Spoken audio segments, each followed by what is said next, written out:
नमस्कार। आप देख रहे हैं भव्याश्री न्यूज और मैं हूं आपके साथ आदित्य। कौन बनेगा करोड़पति के मंच पर 9 सितंबर को हॉट सीट पर विराजमान हुई थी कल्पना संजीव दत्ता जी।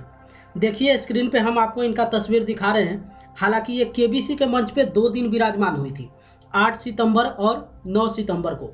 8 सितंबर को बिना किसी लाइफलाइन के मदद से ये 2000 जीत गई थी और 9 सितंबर से 3000 रुपये के सवाल से ये गेम को स्टार्ट करती हैं। इनके बारे में इस वीडियो में आप जानने वाले हैं कि आखिर ये केबीसी के मंच से कितना रकम जीत कर गई हैं और साथ ही साथ प्रतिभागी को जो 4 लाइफलाइन दिया जाता है वो चारों लाइफलाइन का इस्तेमाल कौन कौन से सवाल पे की हैं और उस सवाल का प्राइस कितना था वो इस वीडियो में आप देखने वाले हैं। लेकिन उससे पहले हम आपको बता दें कि कल्पना दत्ता जी थाने महाराष्ट्र की रहने वाली हैं और ये एक हाउसवाइफ है। केबीसी के मंच से 12,50,000 जीत कर गई हैं। 25 लाख का सवाल जब महानायक अमिताभ बच्चन इनसे पूछते हैं तो सही जवाब न मालूम होने के कारण ये गेम को क्विट कर देती हैं और 12,50,000 जीत कर जाती हैं। चलिए आपको दिखाते हैं कि आखिर ये अपने चारों लाइफलाइन का इस्तेमाल कहाँ कहाँ पे की है। तो हम आपको बता दें कि ये अपने पहले लाइफलाइन का इस्तेमाल की है 3,20,000 पे। इस बात को आप सुनकर समझ गए होंगे कि आखिर अगर कोई प्रतिभागी 3,20,000 पे पहुंचकर अगर अपने पहले लाइफलाइन का इस्तेमाल करता है तो उस प्रतिभागी के विषय में आप अंदाज़ा लगा सकते हैं कि उनके पास क्विज का भंडार कितना ज़्यादा होगा। चलिए 3,20,000 का जो प्रश्न है वो हम आपको स्क्रीन पर दिखा रहे हैं। अमिताभ घोष की I-20 ट्रिलॉजी किस ऐतिहासिक घटना पर आधारित है? 4 ऑप्शन यहाँ पे दिए हुआ है और यहाँ पे अपने पहले लाइफलाइन फ्लिप द क्वेश्चन का इस्तेमाल की है। इस सवाल का सही जवाब उनके पास मालूम नहीं था, इसलिए फ्लिप द क्वेश्चन का इस्तेमाल की है। और फ्लिप द क्वेश्चन में जैसा कि आप जानते हैं कि सबसे पहले इस सवाल का ऑडियंस को सही जवाब यहाँ पे बताना होता है। तो ये जिस ऑप्शन को सिलेक्ट की थी वो था ऑप्शन डी, जबकि इसका करेक्ट आंसर हो जाएगा ऑप्शन बी।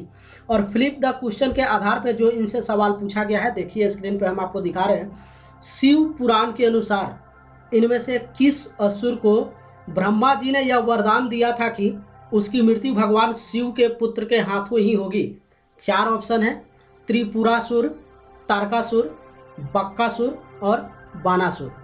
तो इस सवाल का भी सही जवाब इनके पास मालूम नहीं था, या फिर यूँ कहें कि ये कन्फ्यूज थी, इसलिए अपने दूसरे लाइफलाइन 50-50 का इस्तेमाल की है। ध्यान रखिए ये दोनों क्वेश्चन 3,20,000 का ही है और 50-50 में जैसा कि आप जानते हैं कि 2 गलत विकल्प को वहां से रिमूव कर दिया जाता है और 2 गलत विकल्प जब वहां से हटता है उसके बाद ये ऑप्शन बी को सेलेक्ट करती है, यानी कि तारकासुर को, और इसका करेक्ट आंसर है ऑप्शन बी। इस तरीके से अपने दूसरे लाइफलाइन की मदद से जीत जाती है 3,20,000। तीसरे लाइफलाइन का इस्तेमाल करती हैं 12,50,000 के सवाल पे। देखिए 12,50,000 का कौन सा प्रश्न था वो हम आपको स्क्रीन पर दिखा रहे हैं, लेकिन उससे पहले हम आपको बता दें कि तीसरा और चौथा लाइफलाइन यानी कि ऑडियंस पोल और आस्क द एक्सपर्ट, ये दोनों का इस्तेमाल ये 12,50,000 के सवाल पे ही की है।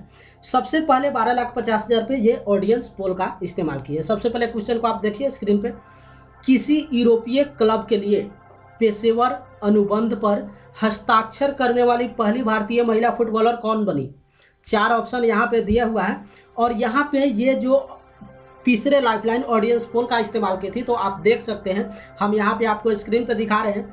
ऑडियंस जो सबसे ज़्यादा परसेंट दिए थे वो था ऑप्शन डी, लेकिन ऑडियंस पे इनको भरोसा नहीं होता है, पता नहीं क्यों। अच्छे तरीके से ये गेम को खेली है और ऑडियंस के जवाब से ये संतुष्ट नहीं होती है और इसी 12,50,000 के सवाल पे ये अपने चौथे और आखिरी लाइफलाइन आस्क द एक्सपर्ट का इस्तेमाल करती है। देखिए आस्क द एक्सपर्ट के रूप में आप जिनको देख रहे हैं इनके विषय में हम आपको बता दें कि ये है अर्चना गरोरिया जी, जो कि एक क्विजर हैं और इनके मदद से ये जीतती हैं 12,50,000। ऑडियंस के द्वारा जो यहाँ पे करेक्ट आंसर दिया गया था वो था ऑप्शन डी, जबकि इसका करेक्ट आंसर है ऑप्शन सी, बाला देवी। और इस तरीके से अब तो चारों लाइफलाइन की मदद से ये जीत जाती हैं 12,50,000। उसके बाद महानायक अमिताभ बच्चन इनसे 25 लाख का सवाल पूछते हैं। देखिए स्क्रीन पे हम आपको दिखा रहे हैं। जनवरी 2021 में काया कलश द्वारा प्रधानमंत्री पद संभालने के बाद कौन सा देश वर्तमान में दुनिया का एकमात्र ऐसा देश बन गया जहां प्रधानमंत्री और राष्ट्रपति दोनों महिलाएं हैं? इस सवाल का इनके पास सही जवाब नहीं मालूम था और साथ ही साथ इनके पास कोई लाइफलाइन भी नहीं बचा हुआ था। बड़े ही समझदारी से इन्होंने इस गेम को यहीं पे क्विट कर दिया है, क्योंकि इनके विषय में हम आपको बता दें कि इनको जहाँ पे 100% श्योर जो है जवाब नहीं मालूम था, वहाँ पे ये बिल्कुल लाइफलाइन का इस्तेमाल की है। और यही कारण है कि ये 2 सवाल पे अपने चारों लाइफलाइन का इस्तेमाल की है, लेकिन उसके बावजूद गेम को बहुत अच्छे तरीके से ये खेली है। अगर हर लाइफलाइन इनका सही जगह पे काम कर जाता तो ये बिल्कुल केबीसी के मंच पे 50 लाख तक या फिर 1 करोड़ के प्रश्न तक जरूर ये पहुंचती, लेकिन दुर्भाग्यवश जो इनका चारों लाइफलाइन था वो 2 ही प्रश्न पे सिमट के रह गया। और ये जो 25 लाख का सवाल है, इस सवाल का इनके पास सही जवाब मालूम नहीं था, इसलिए ये यहाँ पे गेम को क्विट कर देती हैं। और गेम को क्विट करने के बाद जैसा कि आप जानते हैं कि ऑडियंस को इसका सही जवाब बताना होता है, तो कल्पना दत्ता जी ऑप्शन ए को सेलेक्ट की है, जो कि बिल्कुल गलत जवाब है। इसका करेक्ट आंसर है ऑप्शन बी। अच्छा हुआ है कि ये गेम को यहाँ पे क्विट कर दी है। अगर यहाँ से ये गेम को खेलती तो बिल्कुल नीचे गिर जाती और 3,20,000 पे आ जाती। इस तरीके से बड़े ही सूझबूझ से और जहाँ पे लाइफलाइन का इस्तेमाल करना चाहिए वहाँ पे लाइफलाइन का इस्तेमाल ये की है। और इस तरीके से 9 सितंबर को केबीसी के मंच से कल्पना दत्ता जी 12,50,000 जीत कर गई हैं।